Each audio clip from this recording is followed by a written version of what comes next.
আমি আপনাদেরকে আজকে 15টা পয়েন্ট বলবো ইনশাআল্লাহ। এই পয়েন্টগুলো আমাদেরকে রমাজানের আগেই নিজের মাথায় ঢুকাইতে হবে, পাক্কা নিয়াত করতে হবে। আল্লাহ পাক যেন আমাকেও তৌফিক দেন, আপনাদের সবাইকে তৌফিক দান করেন। এটা ভুলে যাবেন না, আজকে সব ভুলে গেলাম, ঠিক আছে? রমাজানের প্রস্তুতি নাম্বার 1, আমার সেটা বলে, রমাজানের প্রস্তুতি নাম্বার 1 হচ্ছে যত দুনিয়াবি কাজ আছে সেই কাজগুলোকে কমিয়ে ফেলবো। দুনিয়াবি কাজগুলো কি করব? মানে দুনিয়াবি যত কাজ, যত ব্যস্ততা যা আছে এগুলোকে কমায় নিয়ে আসবো, যাতে রমজান মাসে আমাকে বেশি বাইরে দুনিয়াবি প্রয়োজনের বাইরে বের হতে না হয়, মানে বেশি ব্যস্ততা আমাকে দুনিয়ার জন্য না করতে হয়। মনে করেন যে আপনি চাইলে এখন যদি সামর্থ্য থাকে রমাদান এবং ঈদের বাজার করে রাখতে পারেন, কারণ লাইলাতুল কদর নষ্ট করে ঈদের বাজার, আর রমাদানের অনেক রুহানিয়াত নষ্ট করে দেয় দুনিয়াবি বাজার ঘাট, তাই না? সবার সামর্থ্য হয় না, কিন্তু বড় বড় যে বিষয়গুলো আছে, বড় বড় খাবার, মৌলিক খাবার, এগুলো আপনি 2 মাসের জন্য বাসায় রাখতে পারেন যদি সামর্থ্য থাকে। সামর্থ্য নাই তাহলে সেটা আলাদা বিষয়। মোট কথা, এটা শুধু একটা বিষয় বোঝাচ্ছি না, দুনিয়াবি যত ব্যস্ততা এগুলোকে কমায় রমাদানের জন্য প্রিপারেশন নিতে হবে।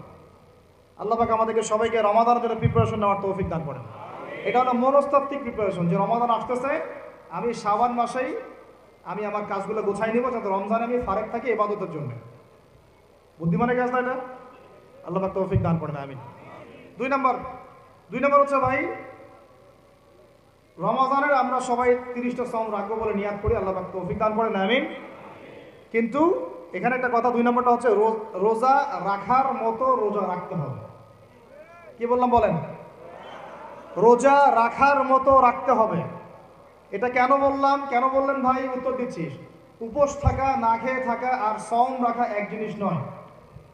পানি ছেড়ে দেওয়া, খাবার ছেড়ে দেওয়া আর ইসলামী সম এক জিনিস নয়। অনেক ধর্মের মানুষ খাবার পানি ছেড়ে দিয়ে থাকে, উপাস থাকে না? হাদিসের মধ্যে নবীজি বলেছেন যে যে ব্যক্তি রোজা রেখে অন্যায় কাজ ছাড়তে পারলো না, মানে আল্লাহর মাসিয়াত ছাড়তে পারলো না, এই যে কাবায়ের ফাওয়াহিশ এগুলো ছাড়তে পারলো না, অশ্লীলতা ছাড়তে পারলো না, মিথ্যা ছাড়তে পারলো না, বেহায়াপনা ছাড়তে পারলো না, তার না খেয়ে থাকায়, পানি না পান করায় আল্লাহর কিচ্ছু যায় আসে না। আর রোজার বিষয় বুঝলাম। রোজা কাকে বলে ভাই? মানে রোজা মানে হচ্ছে আমি আল্লাহ পাকের সমস্ত নিষেধ ছেড়ে দিব। কি করব? আল্লাহর সমস্ত নিষেধ। রোজা থেকেছি, পানি খাচ্ছি না, খাবার খাচ্ছি না, কার ভয়ে? গোসল করার সময় 1 ঢোক পানি খেলে কে দেখবে? এই চেতনা তখন কাজ করে না? চুপ করে 1 লোকমা ভাত খেলে কে দেখবে? কেউ দেখবে? আল্লাহ ছাড়া কেউ দেখবে? কেউ দেখবে না। তারপর আপনি খান না কেন? কারণ আপনি অনুভব করেন যে আল্লাহ পাক আমাকে দেখছেন। এটাই হলো ইহসান। এটার নাম কি? ইহসান। এটাই বলা হচ্ছে হাদিসে জিবরিলের মধ্যে, আনতা আবুদুল্লাহ কাআন্নাকা তারাহ, তুমি এমন ভাবে আল্লাহর ইবাদত করো যেন তুমি আল্লাহকে দেখতে পাচ্ছ। ওয়া ইল্লাম তাকুন তারাহু, তুমি যদি আল্লাহকে দেখতে না পারো, জেনে রাখো ফাইন্নাহু ইয়ারাক, আল্লাহ পাক তোমাকে দেখছেন। এইটাকে বলে আল্লাহ কনসিয়াসনেস বা ইহসান বা তাকওয়া। আর তাকওয়া হাহুনা, তাকওয়া কোথায়? এখানে। আপনি সওমের 8টা পড়েন, কুতিবা আলাইকুমুস সিয়াম কামা কুতিবা আলাল লাযিনা মিন ক্বাবলিকুম লাআল্লাকুম কি তাত্তাকুন, তোমাদের উপর সওমকে ফরজ করা হয়েছে ঠিক যেমন করে আগের উম্মতদের উপরেও করা হয়েছিল। উদ্দেশ্য হচ্ছে লাআল্লাকুম তাত্তাকুন, যাতে করে তোমরা তাকওয়া অবলম্বন করতে পারো। তাকওয়া মানে আল্লাহ কনসিয়াসনেস, এই যে আমি খাচ্ছি না, পান করতেছি না, আমি বিশ্বাস করি আল্লাহ আমাকে দেখতেছেন, এই তো। সেই বান্দা কেমন করে রমজান চলে গেলেই বেনামাজি থাকতে পারে? রমাদান চলে গেলে কি আল্লাহ তাকে আর দেখে না? সেই বান্দা কিভাবে সুদ খায়, তখন কি আল্লাহ তাকে দেখে না? সেই বান্দা, একই বান্দা কিভাবে জেনা করতে পারে? মেয়েকে নিয়ে কেমন করে বাইকে ঘুরতে পারে? কেমন করে গায়রা মাহরামের সাথে আমরা করতে পারি, ফ্রি মিক্সিং করতে পারি? কেমন করে সে সমকামিতার দিকে ধাবিত হতে পারে? কেমন করে সে জুয়া খেলতে পারে? কেমন করে সে মাদক খাইতে পারে? কেমন করে সে আল্লাহ দ্রোহী আইন বাস্তবায়ন করতে পারে? যদি সে এই চেতনা থাকে যে আল্লাহ আমাকে দেখছেন, এই চেতনাটাকে বদ্ধমূল করার জন্যই রমাদান আসে। বলেন সুবহানাল্লাহ। আমি বুঝাতে পারলাম রোজা রাখার উদ্দেশ্যটা কি? ওই জিনিসটাকেই আমাদের ভিতরে ইনস্টল করাই হলো উদ্দেশ্য। লাআল্লাকুম, আমার বলেন লাআল্লাকুম তাত্তাকুন। তাকওয়া কি কিনতে পাওয়া যায় বাজারে? এই যে আল্লাহ পাক আমাকে দেখছেন, আমি খাবো না, আল্লাহ আমাকে দেখছেন, আমি পান করতে পারবো না, আমার রেস্ট্রিকশন আছে, পিপাসায় গলা ফেটে যাচ্ছে একেবারে রোদের মধ্যে, তাও খাচ্ছি না কেন? কার ভয়ে? ওইটাই জীবনের সব ক্ষেত্রে বাস্তবায়ন করার জন্যই রমজান আসে। বুঝতে পারি না? ওই চেতনাটাই, একই চেতনাটাই জীবনের সবগুলো কাজে বাস্তবায়ন করার জন্য কি আসে? রমাদানের 6 মাস। আমরা শুধু রোজার ফজিলত নিয়ে বয়ান করি, রোজা রাখলে 70 গুণ নাকি হবে না, 70 গুণ হবে, 700 গুণ বাড়াই দেবে। মূল কথা ফজিলত তো ফজিলত পাবোই, মূল কথা এইটা, তাকেও অবলম্বন করতে হবে। আল্লাহ পাক আমাদেরকে তৌফিক দান করেন। কটা বলছি বলেন ভাই? 2টা মনে থাকবে। 1, দুনিয়াবি কাজ কমায় ফেলা। 2, কি রোজা রাখার মতো রাখা। 3 নাম্বার হচ্ছে, এটা আমার নিজস্ব একটা পরামর্শ আর কি। 3 নাম্বার হচ্ছে, রোজা রাখার জন্য আমাদের সাহারি করতে হয়, ইফতার করতে হয়। এই তো আল্লাহর ওয়াস্তে সাহারি এবং ইফতারে মুসলমানের মতো খাবার খাবেন। মানে আমরা কিন্তু সাহারিতে কি করি জানেন? 7 পেট খাই। কয় পেট? নবীজি বলেছেন খাবে পেটের 1 ভাগ খাবার, 1 ভাগ পানি, 1 ভাগ, আবার বলি 1 ভাগ খাবার, 1 ভাগ পানি, 1 ভাগ। কার পেট খালি আছে এখন খাওয়ার সময় খাওয়ার টেবিলে? আমাদের ওস্তাদরা বলেন যে মুসলিম উম্মাহ, আমাদের ওস্তাদরা বলেন যে মুসলিম উম্মাহ খাবার টেবিলে হেরে গেছে, সে কখনো জিহাদের মাঠে জিততে পারবে না। বুঝতে পারেন না? বুঝতে পারলাম না মনে হয়। যারা খাবারের টেবিলেই হেরে গেছে, এখানেই তো আপনি সুন্নাহ মাফিক খাইতে পারতেছেন না, প্রবৃত্তির কাছে হেরে গেলেন। গপ গপ গপ গপ করে খাচ্ছি 7 পেট ভর্তি করে, এখানে তো খাবারের সামনে হেরে গেলাম, প্রবৃত্তির সামনে। সে আবার কাফেরদের সাথে জিতবে কেমনে? জিতবে আগে নিজের প্রবৃত্তির উপর জিহাদের জিততে হবে। আমার মন চাচ্ছে যে না করি, করবো না, এটার নাম জিহাদ, এটাও জিহাদ। মন চাচ্ছে সুদ খাই একটু, খাবো না, এটার নাম কি? জিহাদ। মন চাচ্ছে নামাজ না পড়ি, ঘুমায় থাকি, মন চাচ্ছে না, মন বলতেছে ঘুমাই ঘুমাই ঘুমাই, কিন্তু নামাজ পড়তে হবে। এই উঠলাম, ওযু করলাম, গেলাম, এর নাম কি? এটাও এক প্রকার কি, বরং নফসের সাথে জিহাদটা অনেক বড় জিহাদ বলা হয়েছে, বলা হয় না? এটা মানুষকে শক্ত করবে। একটা মেয়ে সেটা প্রেম করতে মন চায়, করবো না, ওকে দেখবো না, যাবো না কাছে, এটা শক্ত থাকার নাম কি? এটা মনের নফসের সাথে কি, বুঝেন? তো আল্লাহ পাক আমাদেরকে নফস শক্ত করার তৌফিক দান করেন। তো ভাই, খাবার ইফতারেও এভাবে 7 পেট খাবেন না, সারিতেও খাবো না, ওয়াদা করি তো ইনশাল্লাহ। শোনেন, পরিমিত খাবেন, পুষ্টিকর খাবার খাবেন। পরিমিত খাবেন কিন্তু পুষ্টিকর খাবার খাবেন, তাহলে যথেষ্ট হবে ইনশাল্লাহ। আর এখনকার যে খাবার, এতে বেশিরভাগই ভেজাল। যত বেশি খাবো তত দ্রুত অসুস্থ হবো। এই যে আমরা দিন দিন যে দুর্বল হয়ে যাচ্ছি, বুঝতে পারতেছেন না আপনারা? এটা দিন দিন যে আমরা আগের জেনারেশনের মতো শক্ত না। আমাদের দাদারা, তার দাদারা যেরকম স্ট্রং ছিলেন, আমাদের ইয়াংরাও কিন্তু অত স্ট্রং না। একটা ইয়াং ছেলেকে আপনি এখন 50 বছরের একজন মুরব্বীর সাথে পাঞ্জা লাগায় দেন, পারবে না, ওই চাচাই জিতবে। তো এটার কারণ হচ্ছে ভেজাল খাবার, ভেজাল পরিবেশ, ভেজাল সব কিছু। আমরা যা খাচ্ছি বেশিরভাগই বিষ। আর আল্লাহর কসম, এগুলো মনিটর করার দায়িত্ব সরকারের, এগুলো মনিটর করার দায়িত্ব প্রশাসনের। এদেরকে মোবাইল কোর্টের আওতায় নিয়ে এসে একদম 1 বছরের জন্য ঢুকাইতে ভিতরে। আইনের সঠিক প্রয়োগ হলে এমনি সিধা হয়ে যাবে। বাঙালিদেরকে শুধু মিষ্টি মিষ্টি কথা বলে কাজ হবে না, মাঝে মাঝে কঠিন শাসন লাগে। বড় বড় কান্ট্রিগুলো আপনারা দেখে আসেন, মনে করেন রাস্তায় ড্রাইভিংয়ের সীমা দেওয়া আছে 100 কিলো, ওরা যদি 110 120 চালায়, কেউ কিচ্ছু বলবে না, কোনো ট্রাফিক পুলিশও নাই। মোবাইলে একটা মেসেজ চলে আসবে যে তোমার এই 1500 রিয়াল 2000 রিয়াল জরিমানা করা হয়েছে। দিবানা ড্রাইভিং লাইসেন্স বাতিল, ওটা বাতিল তো হবেই, 6 মাসের জন্য জেল খাটবে। বাপ বাপ করে টাকা দিয়ে আসবে, টাকা না দিলেও আর ভয়ে চালাবে না। বাবারে বাবা, একবার 1500 রিয়াল খাইছি, আবার খাওয়া যাবে। আইন শুধু থাকলে হয় না, আইনের একদম কঠোর বাস্তবায়ন থাকতে হবে। এই জিনিসটা যদি থাকে, দেখবেন সমাজ ঠিক হয়ে গেছে ইনশাআল্লাহ। আল্লাহ পাক আমাদের সবাইকে কথাটা মন থেকে বোঝার তৌফিক দান করেন। আমরা কি কারো শত্রু? আমরা সবার শুভাকাঙ্ক্ষী। যদি এই জিনিসটা শক্তভাবে বাস্তবায়ন করা যায়, দেখবেন খাবারের ভেজাল এমনি বন্ধ হয়ে গেছে। মানুষকে মেরে ফেলতেছে খাবার দিয়ে, আর 3 দিনের বাসি তেল দিয়ে রান্না করছে, বললো একদম টাটকা রান্না, খেয়ে ফেলে। এই যে কোলেস্ট্রল বেড়ে গেল, ক্যান্সার হচ্ছে। গরু ইঞ্জেকশন দিয়ে ফুলায় ফাপায় মোটা তাজা করে ফেলা যায়, করে নাই? কি অবস্থা মানুষের বুদ্ধি! চালের মধ্যে এটা মিশাচ্ছে, ডালের মধ্যে এটা মিশাচ্ছে, পানির মধ্যে কি মিশাই দিচ্ছে, ড্রেনের পানি বলতেছে মিনারেল ওয়াটার। হ্যাঁ, ডাব খাবেন, ডাবের পানি আগে ইঞ্জেকশন দিয়ে বের করে ফেলাইছে, আগে খাই ফেলছে, অল্প একটু বাকি আছে, ওটার দাম হাঁকাচ্ছে 150 টাকা। নিচ থেকে উপর পর্যন্ত আমাদের সমাজে খালি প্রতারণা আর প্রতারণা চলতেছে। এই কারণে আমাদের উপর থেকে আল্লাহর রহমত দিন দিন উঠে যাচ্ছে। আমাদেরকে সতর্ক হওয়া উচিত, আমাদেরকে সৎ হওয়া উচিত। সৎ হইতে পয়সা লাগে না। সৎ হইতে পয়সা লাগে? সবাই যার যার জায়গা থেকে ভালো হয়ে যায়, কিচ্ছু করা লাগবে না ইনশাল্লাহ। আপনি মাদক খায়েন না, কেউ জোর করে মাদক খাওয়াবে? আপনি নিজে সুদ খায়েন না, কেউ জোর করে সুদ খাওয়াবে? এখানে কেউ মাদকের দোকান দিল, আমরা খাই না, ও দোকান নিয়ে চলতে পারবে না? টামটোপলা বাঁধে চলে যাবে, কি করবে? চাইতে বাধ্য সে।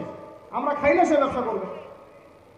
আল্লাহর ওয়াস্তে আমরা কোনো রকম প্রতারণার কাছেও যাব না, হারামের কাছেও যাব না, এবং অন্যকে আমরা প্রতারিত করবো না ইনশাআল্লাহ। বাজার মার্কেটে একটা অনেক জটিল বিষয়। রমজান মাস আসলেই দেখবেন দাম বাড়া শুরু হয়েছে।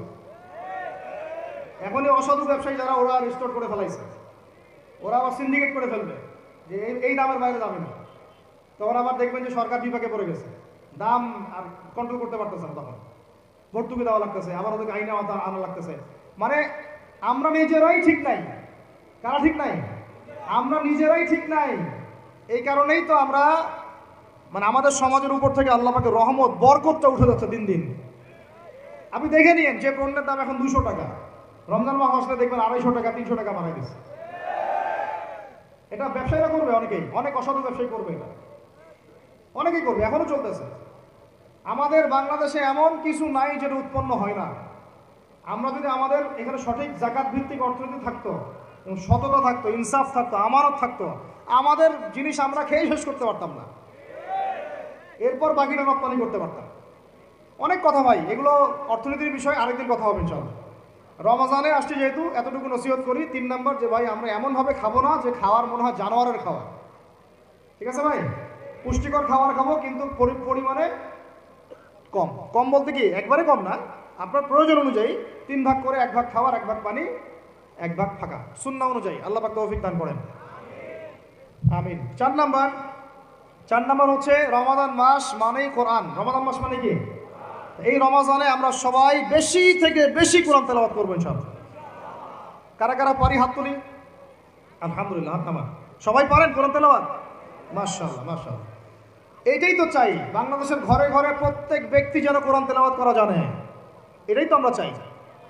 এমন যদি হয় যে 100% মানুষ কোরআন তেলাওয়াত করতে পারে, 16 কোটি মুসলিম, দিন কায়েম হয়ে যাবে ইনশাআল্লাহ, ইনশাআল্লাহ, ইনশাআল্লাহ। ভিতরে কাজগুলো করেন, আল্লাহ পাক তৌফিক দান করেন।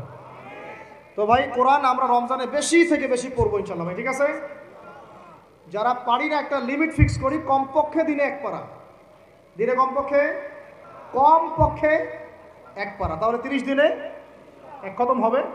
ওকে, আরও বেশি পারি 2 পারা, তাহলে 2 খতম হবে। আরও বেশি পারি 3 পারা। এমন আমাদের ইমামদের যুগে, আমাদের 4 ইমামদের যুগে, সলফে সালেহিনদের যুগে প্রতিদিনই 1টা করে খতম দিতেন তারা। সুবহানাল্লাহ। তাদের সময় আল্লাহ বরকত দিয়েছিলেন, সুবহানাল্লাহ। সারা রাত জেগে তেলাওয়াত করতেছেন, নামাজ পড়তেছেন, দিনের বেলা তেলাওয়াত করতেছেন। রমজান মাস হচ্ছে কোরআন নাজিলের মাস। এই মাসে যে হতভাগা কোরআন পড়তে পারলো না, তার জন্য আফসোস করা ছাড়া কিছু করা হয়। রমজান মাসে কোরআন আগে পড়বো, কোরআন শিখবো, না পারলে কি করবো?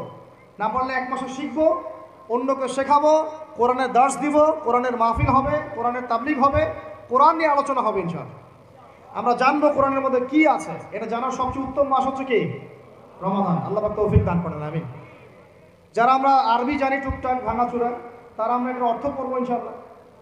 যারা আমরা আলেম ওলামা আছি অনেকেই, যারা ইফতা দিয়েছি, দাওরা দিয়েছি, বা আমরা তালেব ইলম ওলামা ইকরাম যারা আছে, আমরা এই কোরআনের তাফসীরগুলো পড়বো ইনশাআল্লাহ। মানে কোরআনময় রমাদান, কোরআনময় কি? এবং চেষ্টা করবেন, আমার খুব ইচ্ছা হয় যদি আল্লাহ পাক আমাকে ক্ষমতা দিতেন, তৌফিক দিতেন, আমার ইচ্ছা হয় যে রমজান মাসে বাংলাদেশের যত মসজিদ আছে সমস্ত মসজিদে কোরআন শিক্ষা ফ্রি হয়ে যাবে ইনশাআল্লাহ। ভালো উদ্যোগ না? বাংলাদেশে কত মসজিদ আছে? হাজার না লাখ? লাখ না কোটি? হয়তো কোটি কোটি মসজিদ থাকতে পারে। প্রত্যেকটা মসজিদে যদি বিনামূল্যে কোরআন শিক্ষা কার্যক্রম করা যেত রমজান মাসে, 1 মাসে আপনি দেখতেন প্রায় মিনিমাম 5 কোটি মানুষকে কোরআন শেখানো যায়। তাও হাতে কলমে, তাও কি হাতে কলমে। বই দেওয়া হতো ফ্রি, আর ওই যারা টিচার ক্লাস নেবে ওদেরকে বেতন দিব, ভাতা দিব সরকার থেকে। দেওয়া যায় না? দেওয়া যায় না?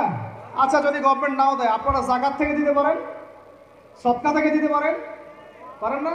নিজেদের পকেট থেকে দিতে পারেন, নিজের ব্যবসা থেকে দিতে পারেন, এলাকা ভিত্তিক দিতে পারেন, কত উৎস আছে না?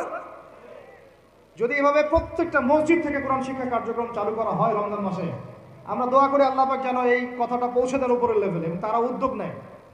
জানি না উদ্যোগ নেবে কিনা, আমাদের দায়িত্ব পৌঁছে দিলাম। তো অ্যাটলিস্ট যদি সবগুলো মসজিদ নাও হয়, প্রত্যেকটা এলাকায় যদি একটা করে মসজিদও হয়, তবুও দেখবেন কয়েক কোটি মানুষকে কোরআন শেখানো যাবে ইনশাআল্লাহ। কোরআন ছাড়া এই জাতিকে আপনি ফিরাতে পারবেন না। কোরআন ছাড়া এই যুবকদেরকে মাদক থেকে ফেরানো যাবে না। কোরআন ছাড়া এই যুবকদেরকে জেনা থেকে ফেরানো যাবে না। এই টিকটক প্রজন্ম হয়ে এরা নষ্ট হয়ে গেছে, শেষ হয়ে গেছে।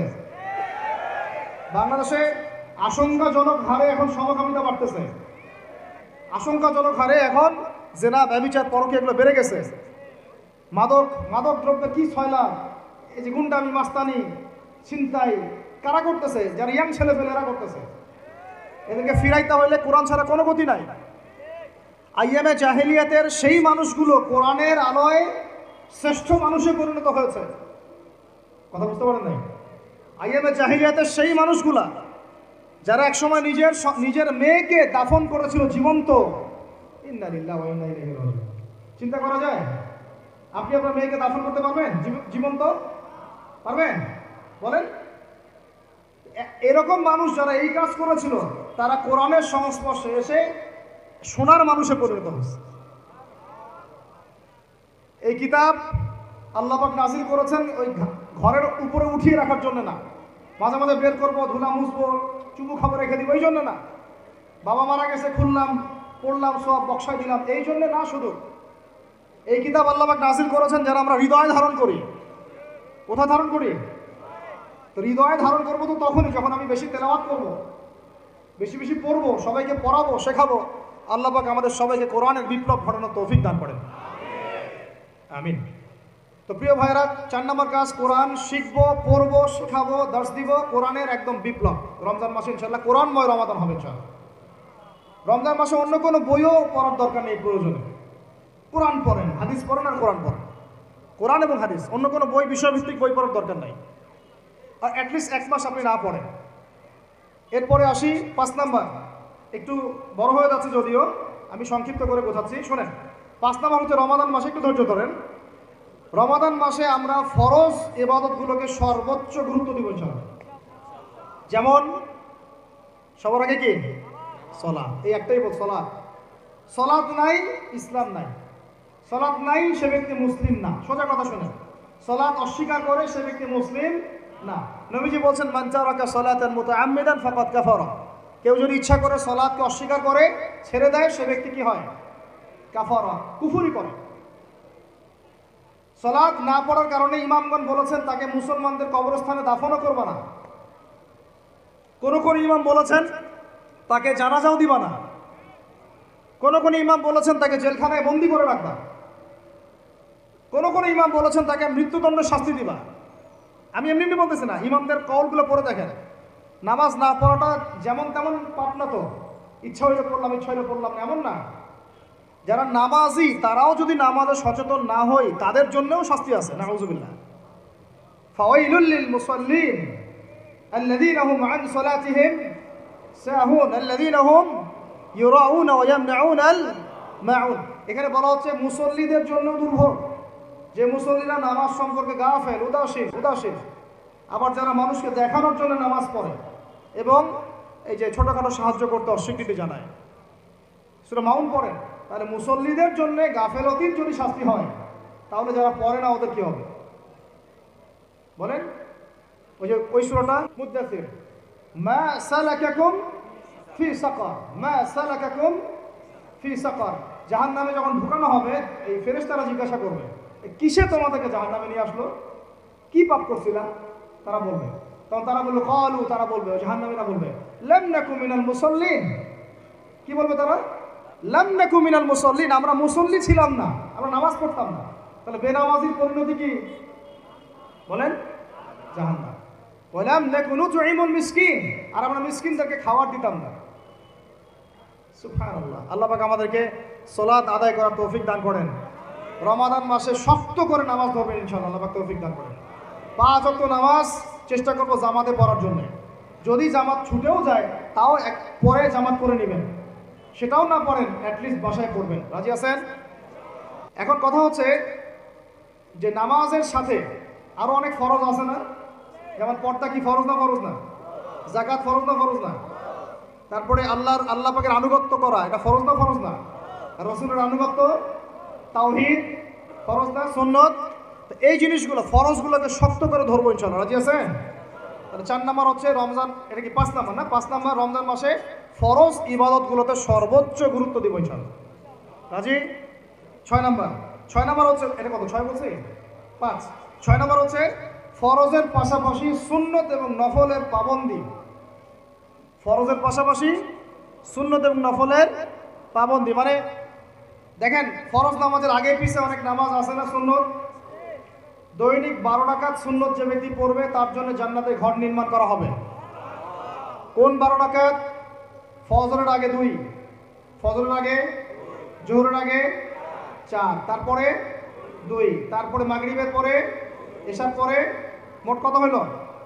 12। এই 12 রাকাত নামাজ যে ব্যক্তি দৈনিক পড়বে তার জন্য জান্নাতে ঘর নির্মাণ করা হবে। তো রমজান ছাড়া এগুলো ধরার উত্তম কোনো সময় আছে? অনেক সময় মিস হয়ে যায়, রমজানে যারা ধরি আমরা, আল্লাহ পাক তৌফিক দান করে। এর পাশাপাশি দেখেন দৈনন্দিন অনেক সুন্নতের আমল আছে না? বিভিন্ন কাজের দোয়া, মাসনুন দোয়া, জিকির আজকার, এগুলো আছে না? এই প্রত্যেকটা কাজকে শক্ত করে আঁকড়ে ধরবো ইনশাআল্লাহ। আল্লাহ পাক তৌফিক দান করেন, আমিন। যে কাজটা করবেন তার আগে জেনে নেবেন ওই কাজটা কিভাবে করলে সুন্নত হবে। সকালে উঠে এক দৌড় দিয়ে বাথরুমে যাবেন না, উঠে আগে বসবেন, চোখ ঘষবেন, মুখ থেকে ঘুমের ভাব দূর করবেন, তারপরে বলবেন আলহামদুলিল্লাহ আল্লাযী আহইয়ানা বা'দা মা আমাতানা ওয়া ইলাইহিন নুশুর। তারপরে আপনি যাবেন আস্তে আস্তে বাথরুমে, বাম পা দিয়ে ঢুকলেন, ইস্তেঞ্জা করলেন, ডান পা দিয়ে বের হবেন। ঢোকার সময় দোয়া আছে, আল্লাহুম্মা ইন্নী আউযু বিকা মিনাল খুবসি ওয়াল খাবাইস। বের হওয়ার সময় আলহামদুলিল্লাহ আল্লাযী আযহাবা আনিল আযান ওয়া আফানি উফরানাকা, দোয়া আছে। এগুলো সুন্নাহ মোতাবেক কাজ করবেন। বুঝাতে পারতেছি? কাপড় পরবেন, যে কোনো কাপড় পরবেন না। যে কাপড় যে সুন্নত নবী পরতেন সেই সুন্নত পরবেন। চেহারা নবীর মতো হতে হবে, ক্লিন শেপ চেহারা চলবে না। ক্লিন শেপ চেহারা চলবে না। অনেকে মনে করেন যে এটা তো ফরজ কিছু না, এত এত তাচ্ছিল্য করেন কেন? এটাকে শেভ করা মানে হলো নবীর সুন্নতকে জবাই করা। বুঝাতে পারি নাই? এক মুষ্টি রেখে কাটেন, সেটা আলাদা ইস্যু, আলাদা মাসালা। কিন্তু পুরুষের চেহারায় দাঁড়িয়ে থাকতেই হবে, মাস্ট বি। পোশাক আশাক থাকতেই হবে নবীর মতো। আমরা আমাদের সংস্কৃতি নিয়ে গর্বিত না? গর্বিত না? ইসলামিক সংস্কৃতি